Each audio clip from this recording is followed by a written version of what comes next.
আসসালামু আলাইকুম সবাইকে। সবাই কেমন আছেন? আশা করি আপনারা সবাই ভালো আছেন। তো দুবাইতে ছাত্র আন্দোলনের সময় যে 57 জনকে আন্দোলন করার জন্য দুবাই গভর্নমেন্ট বন্দি করেছেন, তো তারা মনে হয় 45 দিনের মতো জেলে ছিলেন।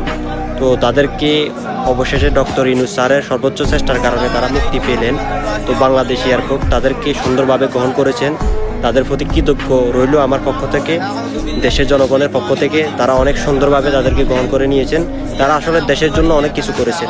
দুবাইতে এত আইন কড়া থাকার কারণেও তারা আন্দোলন করেছেন, তারা সফল হয়েছেন। আল্লাহর রহমতে দেশটা সুন্দরভাবে সফল হয়েছে। তো সবার প্রতি কৃতজ্ঞ থাকলো। সবাই ভিডিওটি সম্পূর্ণ দেখেন, তাদেরকে অনেক সুন্দরভাবে তারা গ্রহণ করে নিয়েছেন। তো ভিডিওটি আমার স্ক্রিনে দিয়ে আছে, সবাই লক্ষ্য করেন। তো ভিডিওতে অবশ্যই একটা লাইক, একটা কমেন্ট করে ভিডিওটা শেয়ার করে আমার পাশে থাকবেন। আমিও আপনাদের সবসময় পাশে থাকার চেষ্টা করবো ইনশাআল্লাহ। আমি আস্তে আস্তে বলবো, তারপর সবকিছু আমি ক্লিয়ার করার চেষ্টা করবো এবং সবার পক্ষ থেকে আমি কথা বলবো ইনশাআল্লাহ। শুরুতে মহান আল্লাহ তাআলার প্রশংসা করে তো শেষ করতে পারবো না, যে এমন একটা অবস্থা থেকে উনি আমাদেরকে মুক্ত করেছেন। আল্লাহর প্রশংসা, সর্বোচ্চ প্রশংসা মহান আল্লাহ তাআলার জন্য। এর পরবর্তীতে যদি প্রশংসা করতে হয়, তখন বাংলাদেশের ছাত্রদল এবং সাধারণ জনগণের প্রতি আমি সম্মান জানাই। এর পরবর্তীতে যদি বলতে হয় ডক্টর ইউনূস স্যারের প্রশংসা, তো আমি কি দিয়ে করবো আমি জানি না, যে উনি এত চমৎকার একটি কাজ করেছেন। ওনার প্রশংসা করে আসলে আমি আমার ভাষায় প্রকাশ করতে পারবো না। তো ওনারা সর্বোচ্চ প্রশংসনীয় ছিল।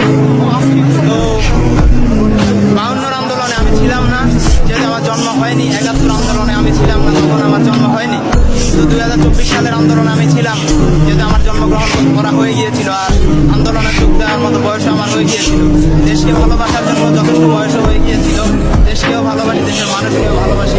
আর এই ভালোবাসা থেকেই হচ্ছে যে আমাদের এই আন্দোলনটা করা। তো কীভাবে করেছিলাম, কী হয়েছিল, আমি ওইটা একটু আস্তে আস্তে বললে আমার জন্য ভালো হয়। একটু জোরে বা স্পিডে বলতে গেলে শিখে যাবে কিছু কথা। তো বিষয়টা হচ্ছে, যেহেতু সোশ্যাল মিডিয়ার যুগ, আমরা যেহেতু প্রবাসী, 12 ঘন্টা 14 ঘন্টা সবাই কর্মে ব্যস্ত থাকে। তারপর কিছু সময় পেলে সেটা হচ্ছে মোবাইলে আসে। তো সমস্ত ব্যস্ততার পরে যখন মোবাইলে আসি, তখন আমরা দেখতে পাই, পুলিশ শব্দ শুনতে পাই। কোথাও দেখি রাস্তার মধ্যে রক্ত ছিটে ফোটা পড়ে আছে, কোথাও দেখি বোনদেরকে ধাক্কা মেরে ফেলে দেওয়া হচ্ছে, বোনদেরকে মারা হচ্ছে, ছাত্র ভাইদের উপর আক্রমণ করা হচ্ছে। তো এগুলো দেখতে দেখতে আসলে আমি যদি বলি আমি মানুষ হিসাবে আমি সহ্য করতে পারিনি।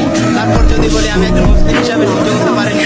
তারপর যদি বলি আমি আমার ইমানি চেতনা থেকে আমি বসে থাকতে পারিনি। আমি নির্দিষ্টভাবে কোনো দলের সাথে জড়িত নেই যে আমি দলের স্বার্থে আমি করেছি, ঠিক আছে। আমি যেটা করেছি সেটা আমি আমার দেশকেও ভালোবাসি, আমি আমার ছাত্র ভাই মানে মানুষকেও ভালোবাসি।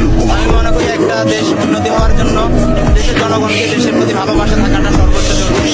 তো ওই জায়গা থেকে আমরা হচ্ছে আন্দোলনের জন্য আমি বেরিয়ে পড়ি। তখন আমি ওই দেশের কানুন সম্পর্কে খুব বেশি জানতাম না, যেহেতু খুবই নতুন মানুষ। কিছুটা অবগত ছিলাম, কিন্তু যতটুকু অবগত ছিলাম ততটুকু আমাকে রুখে রাখতে পারেনি। আমি যতটা কষ্ট পেয়েছিলাম বাংলাদেশের অবস্থা দেখে, তারপর আমি বেরিয়ে গিয়েছিলাম। আমি জানতাম কিছুটা হয়তো আমার হবে, কিন্তু প্রবাসী ভাইদের এত ক্ষতি হবে আমি জানতাম না। জানলে হয়তো বা অন্য ব্যবস্থা নিতাম। আমি আমার ক্ষতি জেনেও আমি বের হয়েছি। যাই হোক, যখন আমরা আন্দোলনে গিয়েছিলাম, তখন দেখা গেল আমরা কিছু সংখ্যক মানুষ, আমি যতটুকু জানি ইউএইতে ফার্স্ট মনে হয় আমরাই মাঠে নেমেছিলাম, আমি যতটুকু জানি। এর আগে কেউ নেমেছি কিনা আমি বলতে নেই। আর আমার যেহেতু আমার আইডিয়া আছে, আমি এখানে অ্যাক্টিভ ছিলাম। সোশ্যাল মিডিয়ার মাধ্যমে আমি আমার ফ্যান ফলোয়ারদেরকে জানিয়ে দিই যে আমরা আন্দোলন করা উচিত। এভাবে আর কতদিন আমরা সহ্য করবো ছাত্র ভাইদের প্রতি এভাবে অত্যাচার করা, সাধারণ মানুষদের উপর অত্যাচার করা। সবসময় শুরু করে থাকলে হয়তো বা এটা বেড়ে যাবে। তো আমাদেরকে কথা বলা উচিত। হয়তো বা যুদ্ধটা আমি দেশে এসে করতে পারিনি, যেহেতু আমি দেশে ছিলাম না। আমি দেশে থেকেই করেছি। যুদ্ধের স্বাদটাও হয়তো, যুদ্ধের গ্রানটাও হয়তো আমি যুদ্ধে অংশগ্রহণ করেছি। যুদ্ধের গ্রানটা কিন্তু আমি সফলতার গ্রানটা আমি সাথে সাথে পাইনি। কেন পাইনি? কারণ আমি একটা আবদ্ধ ঘরে ছিলাম। আমি না শুধু আমরা ছিলাম একটা আবদ্ধ ঘরে, এমন একটা আবদ্ধ ঘরে ছিলাম যেখানে হচ্ছে যে আমরা কোনো ধরনের কোনো নিউজ শুনতে পাইনি। যেটা বলতে চাচ্ছিলাম যে যুদ্ধে অংশগ্রহণ করেছি, ঠিক যুদ্ধের সফলতার গ্রান্টটা আমরা পাইনি। কারণ আমরা এমন একটা আবদ্ধ ঘরে ছিলাম যেখানে হচ্ছে যে বাহিরের বাতাসটাও ঠিকভাবে আসে না। তো এই দেশের স্বাধীনতার গ্রান্টটা আমি কোথা থেকে পাবো? আপনি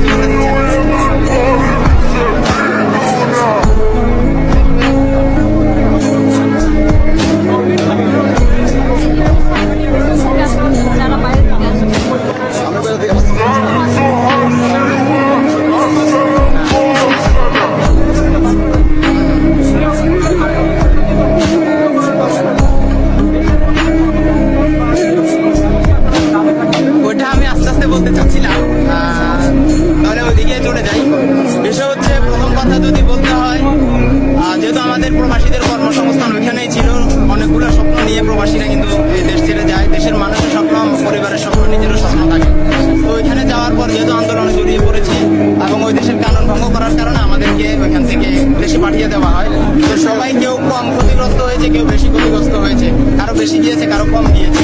তো আমি সবার পক্ষ থেকে বলতে চাই, এখানে শুধু 57 জনকে কেউ আলাদা করবেন না, ঠিক আছে? আমাকে কে কি বলেছে আমি সেটা ভুলে যেতে চাই। আল্লাহ ওদেরকেও মাফ করে দেখ, আমাকেও মাফ করে দেখ।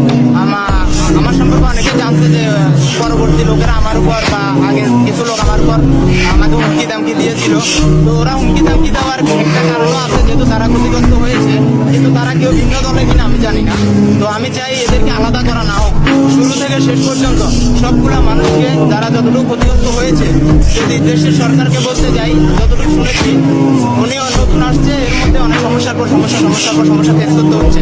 তো ওনার জন্য এটা অনেক টাফ হচ্ছে আমি মনে করি।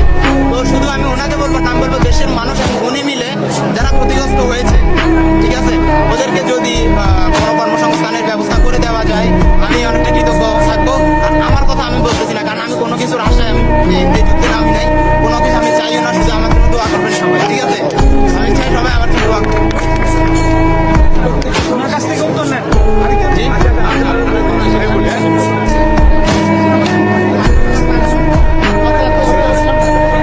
আচ্ছা, এখানে কথা বলবো।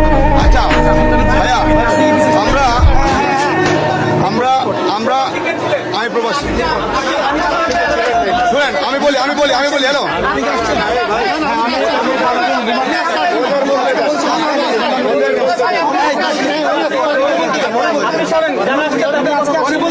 কিন্তু আমার